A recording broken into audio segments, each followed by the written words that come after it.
There is always a risk anytime you're using a technology tool to potentially overuse it to take the place of critical thinking. AI should be enhancing, but not replacing human oversight. It can be the first draft of a note. It should not be the final draft. There needs to be a level of clinical expertise that weighs in on it.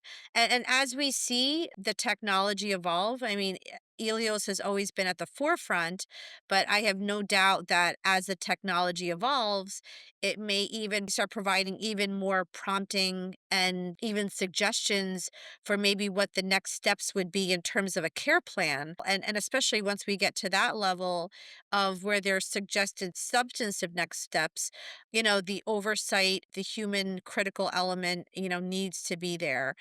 I also could see an issue with an organization that doesn't properly vet the AI company that they use. I mean, keep in mind that, we're not talking about gardening plans, like we're talking about things relating to protected health information.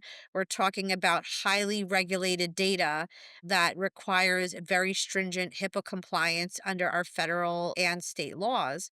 Knowing that where the data rests, how the data is transmitted, if it's fully secured, and if there's any, let's say, active listening and recording, proper consents, all of those things need to be in place in order to legally and compliantly use a tool like this. I think these are all very important considerations.